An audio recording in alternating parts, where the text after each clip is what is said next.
दिन की शुरुआत सूरज से नहीं बल्कि एक आवाज से हुई थी। खिड़की के शीशे पर एक हल्की रिदमिक टैपिंग। यह बारिश की आवाज थी। एक ऐसी आवाज जिसका मतलब कई लोगों के लिए बहुत कुछ हो सकता है।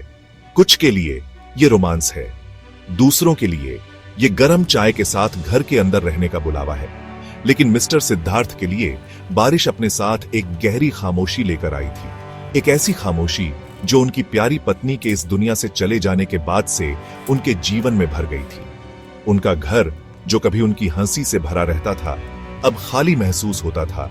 हर बारिश की बूंद उस खालीपन की गूंज थी जो वो पीछे छोड़ गई थी। उनकी बेटी ने अपने पिता के चारों ओर अकेलेपन के बादल मंडराते देख उन्हें एक तोहफा देने का फैसला किया। कोई भौतिक चीज नहीं बल्कि एक एक्सपीरियंस। ये निर्वाणा हॉलिडेज एक्सप्रेस नाम के एक ग्रुप के साथ मॉनसून पिकनिक का टिकट था। पापा, उसने कहा था। उसकी आवाज उम्मीद से भरी हुई थी।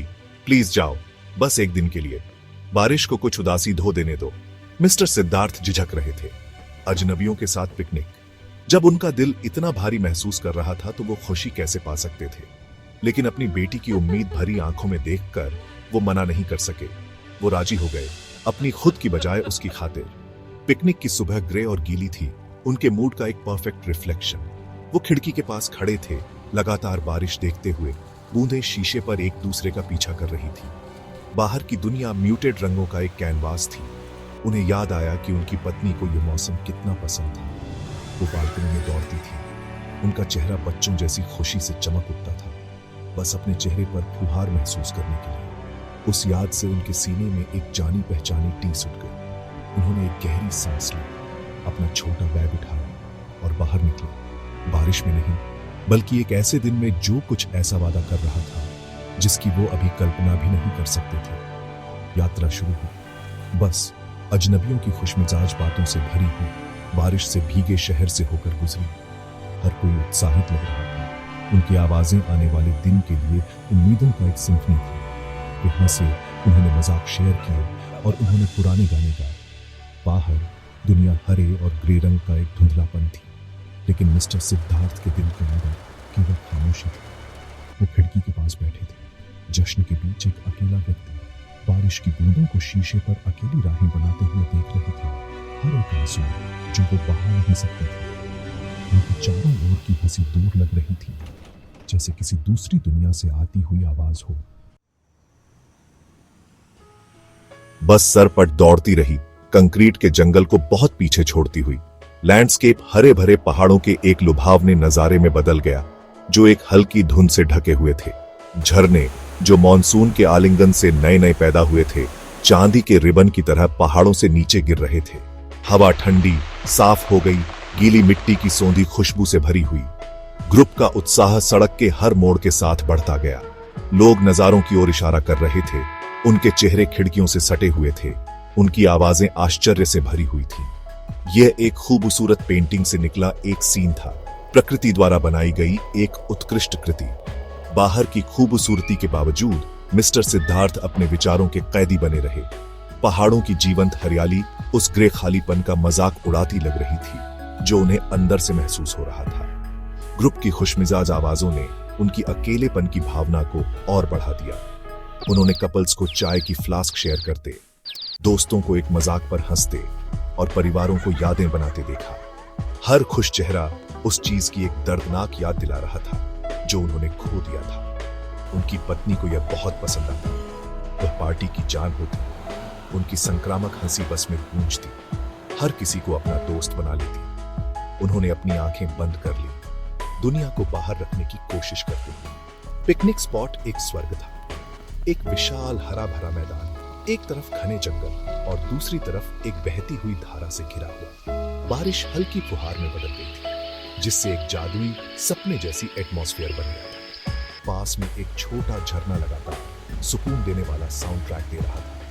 निर्वाणा हॉलिडेज एक्सप्रेस की टीम ने गर्म मुस्कान और गर्मागर्म मसाला चाय के साथ सभी का स्वागत किया। अदरक और इलायची की खुशबू हवा में भर गई, पेट्रिकोर के साथ घूम गई। लोग एक बड़े चंदों के नीचे खड़े थे, अपनी चाय पी रहे थे और जगह की कच्ची बेकाबू खूबसूरती की तारीफ कर रहे थे। जैसे ही सब लोग सेटल हो गए, टीम लीडर ने एक सिंपल सुझाव दिया। इससे पहले कि हम मजे और खेल शुरू करें, उन्होंने शांत आवाज में कहा, आइए प्रकृति से जुड़ने के लिए कुछ मिनट ध्यान करें। आइए बस अपनी आंखें बंद करें और सुनें, केवल बारिश की आवाज सुनें। इस विचार को शांत स्वीकृति में ग्रुप पर शांति का एक एहसास होता है।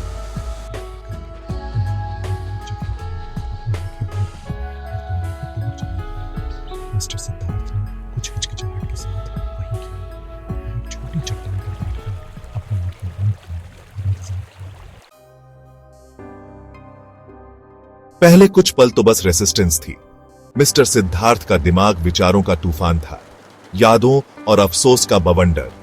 खामोशी इतनी गहरी थी कि कानों में गूंज रही थी, लेकिन फिर धीरे धीरे उन्हें वो सुनाई देने लगा। मॉनसून का संगीत, पत्तों पर हल्की फुहार की धीमी टिप टिप, झरने की स्थिर लय, दूर से गड़गड़ाती बिजली की आवाज। ये एक सिम्फनी थी, जटिल और खूबसूरत। आवाजें उन्हें एक आरामदायक चादर की तरह घेर रही थीं और बहुत लंबे समय के बाद पहली बार उनके दिमाग के अंदर का शोर शांत होने लगा था। वो बस सुनते रहे। जैसे जैसे वो ध्यान में गहरे उतरते गए, उनके अंदर कुछ बदल गया। बारिश की आवाज में उन्हें कुछ और भी सुनाई दिया, एक हल्की जानी पहचानी गूंज। ये हंसी की आवाज थी, उनकी पत्नी की हंसी, बिल्कुल साफ, खुशनुमा और बेरोक टोक, बिल्कुल वैसे ही जैसे उन्हें याद थी।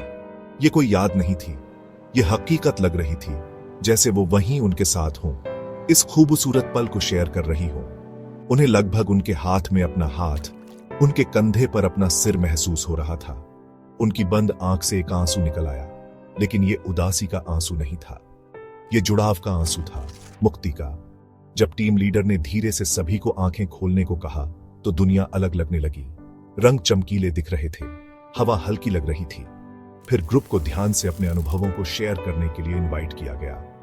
एक युवा महिला ने अपने करियर के बारे में स्पष्टता पाने की बात की। एक आदमी ने लंबे समय से चले आ रहे मनमुटाव को छोड़ने की बात की। हर कहानी कुछ पल की शांति की शक्ति का एक छोटा सा प्रमाण थी। माहौल एक पॉजिटिव, सपोर्टिव एनर्जी से भरा हुआ था।